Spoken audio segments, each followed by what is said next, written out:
Cole drops into the tack house and wants to know how Claire's first day on the job went. Victoria says she's not there yet, but tells him she was practically bursting with excitement when she left. They're proud and agree it's a whole new chapter for all of them. At the Abbott mansion, Kyle tells Claire she was great with Harrison today. Summer thanks her.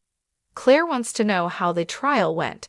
Kyle says she knocked it out of the park, and Summer says it's going well. Kyle tells Summer there's something she needs to know before Claire leaves. Jordan is alive. He explains she's at a maximum security facility. Summer gasps and says to Claire, "You knew about this, didn't you?" Claire admits she's known since this morning. She wanted to tell them right away, but Victor wanted to tell them, and she respected her family's wishes. Kyle tells Claire she can go and to come back at the same time tomorrow. Summer fumes. One day on the job, and she's already keeping secrets that could change everything. Summer wonders if Kyle hid the news about Jordan from her because he was so determined to hire Claire. Kyle argues Claire had no involvement in her aunt surviving. What did she do? Pull her body out of the river? Hide her in a closet? Summer rants about him being condescending and mocking her. He apologizes, but this has nothing to do with Claire watching Harrison. Summer protests that it's the timing of it. She suggests they let Claire go now before their son gets even more attached. Kyle says, "We're not firing her. You said yourself that our little boy is back to his sweet self. We're not taking that away from him." As Kyle storms upstairs, Summer fumes that it's not just his decision. She has a say in this too. Claire arrives at the tack house and greets her parents. She raves about her day with Harrison and says she's never had so much fun with caterpillars. They discuss the kid bouncing back from his ordeal, and Cole says she's part of his support system. Claire muses that Kyle said the same thing. Victoria figures Summer must have lightened up a bit. Claire says she's treating her more like an employee than a relative, and when she found out about Jordan, she accused her of hiding it purposely. Victoria offers to talk to her, but Claire doesn't want that. She goes on about Kyle being supportive and having great energy. He makes her believe she can do this. Cole twinkles. "Well, it sounds like you've made a friend." In the bar in Paris, Ashley asks Alan, "Why are you doing this to me?" They sat there in that bar together and caught up. They had an in-depth conversation. "I'm telling you right now, it happened. Alan has never been in this place." Tracy says maybe she's confused about the place. Ashley knows this is the place and even remembers the bartender. Alan doesn't think she's making it up. "I think it happened exactly as you say. It just didn't happen with me. I believe you spent the evening with, my brother." In Chancellor Park, Summer thanks Chance for meeting her and asks what he was able to find out about Jordan. Chance says what Kyle told her checks out and assures her the facility is taking extra precautions. Summer concedes that her grandfather would be complaining if they weren't. She turned to him instead of Victor for answers because he's one of Claire's biggest champions. Chance is on her side always. Summer tells him that means a lot to her. She stews, and Chance reminds her this is good news. Jordan's not a threat anymore. Summer says Claire knew Jordan was found and didn't say a word to them. Victor wanted to tell them, and she respected that, but all she knows is that Claire is already keeping secrets. Jordan may not be able to hurt Harrison now, but the person she groomed now has direct access to her son. Ukraine's President Zelensky arrives at Singapore Security Forum. Chance asks if Claire's given her a reason to worry. Summer says no, she was perfect and upbeat, and she hasn't seen Harrison that happy in a while. She's grateful, but no one seems to remember that Claire was also the perfect assistant to her grandmother before she tried to kill them all. She worries what might happen if Jordan reached out to her, but Kyle tells her she's overreacting. She feels like she was guilted into hiring Claire. That said, it's impossible to deny the connection Harrison and Claire have. She wants him to have that peace of mind, but she can't have the same peace of mind Knowing the reason she agreed to hire Claire is part of why she wanted to say no. Chance asks Summer if she's jealous of Claire. Summer knows how stupid it is, but if she's honest, yes. She's his mom and has to make him brush his teeth and eat vegetables, while Claire is new and exciting. Chance understands the complicated feelings.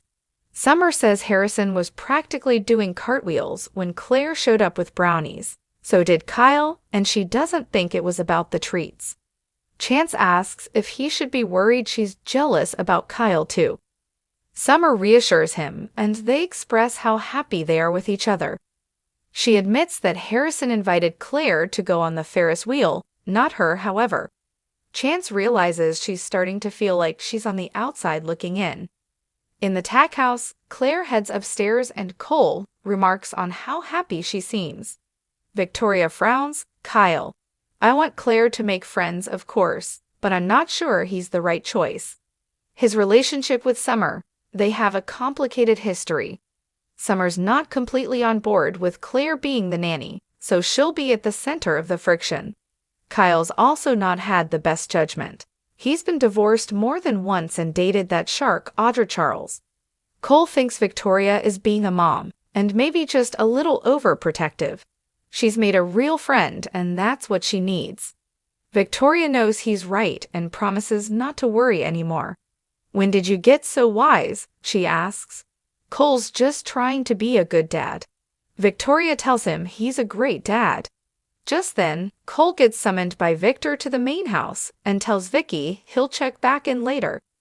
Kyle arrives at Society and sits with Mariah and Tessa. They discuss the kidnapping and ask how Harrison's doing. Kyle says they've been lucky. They have lots of support and Sharon hooked them up with a child therapist. Mariah asks how Kyle is doing. Kyle only needs Harrison to be happy. He shows them a photo of the kid smiling and says Claire took the picture. Mariah and Tessa recall that she was kidnapped too. Kyle says that surviving together has bonded them. She's even his nanny. Mariah gawps. She's what? She points out Claire's history. Kyle says that Harrison adores her and feels safe around her. Tessa asks if she has experience with children. Kyle says she's intuitive and has great energy. She's charming, and it's inspiring to see how positive she is. Mariah and Tessa exchange a look. Mariah muses that it seems Harrison's not the only one who thinks Claire is special. Tessa trots off with a look, and Mariah questions Kyle. I hate that I'm even saying this, but I feel for Summer on this one. As Aria's mom, she would want the best possible nanny for her, not someone whose aunt had just kidnapped her child. Kyle gets it. Mariah insists it's nothing against Claire. There are just a lot of qualified candidates, other than someone trying to adjust to their new reality. Kyle, agitated, protests that he's gotten to know Claire. She's strong, honest, and has an intense desire to do the right thing. If he thought there was the slightest risk, he wouldn't push for this. Mariah asks, all of this admiration for Claire, is there maybe something else going on? Kyle asks why she'd accuse him of crushing on the nanny and acts insulted. Mariah sincerely hopes that Claire is everything he said and a perfect fit for Harrison. Kyle says she is, as long as Summer doesn't change her mind. At the tack house, Victoria grills Claire about Kyle. She's happy he hired her, but he's a complex guy. She'd like her to have friends outside of work. Claire's only focus right now is being part of the family and living a life she can be proud of. Claire wonders if she was overstepping when she asked her about her relationship with Cole. Victoria says she can ask her about anything. She hopes it's okay to ask Claire questions. Claire says of course. She feels, somehow, like she's known her for her whole life. Victoria says it's a mother/daughter thing. Claire wonders if Cole stopped by to see her, or because he had a good excuse to see Victoria. Victoria blushes and says Cole came for Claire, but maybe a little bit for her. They worry about the impact of Jordan being alive on Nikki, but Claire feels strong and sure about the future. At the ranch, Cole tells Victor that Claire knocked it out of the park on her first day at work. He's sure that's not why he summoned him there. Victor wants to talk about his betrayal. Or do you think I'd forgotten?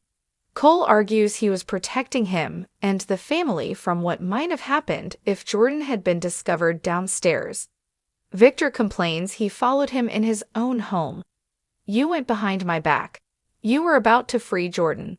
Cole argues they were going to put her in a maximum security prison. Michael and I were only trying to help. Victor says he's fired Michael Baldwin. Cole is sorry to hear that, but he can't fire him. Victor can tell him to stay away from his family and stay the hell away from my daughter.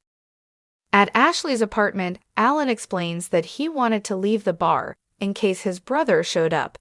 This is a conversation he never wanted to have, but once Ashley told him what happened. My twin, Martin, he's a sociopath. Tracy notes this is not unlikely as it sounds. Ashley explained she was married to someone in that situation. I wouldn't wish it on anybody. Alan's sorry to hear that, and he's sorry his brother found his way into her life. He explains they're not close any longer. Martin has had sociopathic tendencies his whole life. When he was medicated, he was sweet, and he was proud of him, but off of them, he's full of angry. Ashley asks why he never told her he had a brother. Alan says they had a big falling out. They moved in together so he could keep an eye on him and got him a job. Ashley winces and holds her head as Alan describes Martin growing resentful and going off his meds. He became enraged and violent. Tracy and Ashley learn that Martin attacked him. He tried to put him in a facility, but he took off. It's been 2 years trying to find him, but he had to let it go. Tracy clucks that this must be so painful for him. Alan says since Ashley met him, it seems he's still around and keeping track of his connections. Ashley says, he's keeping track of me. Tracy asks why he thinks his brother is keeping track of his connections. Alan explains that he left his phone at his house the week Ashley was in Paris, and his brother must have got in and accessed his phone and contacts. Tracy says that would explain why Ashley spoke to him when she called Alan's phone. Ashley guesses her photo popped up on the phone, and that's how Martin recognized her in the bar. Alan asks Ashley if she remembers anything more from that night. Frustrated, Ashley exclaims that she can't remember anything. Tracy asks Alan what he's thinking. Alan says that given what Martin can be like when he's off his medication, he believes something traumatic might have happened between him and Ashley last night. Ashley points out that she thought she was with Alan that night. Wouldn't she be afraid of him? Alan doesn't know. He supposes it depends what trauma occurred.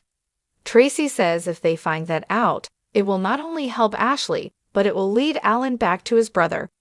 Next on The Young and the Restless, Sally interrupts a moment between Adam and Chelsea. Lily loses patience with Billy, and Mamie stands her ground with Nate.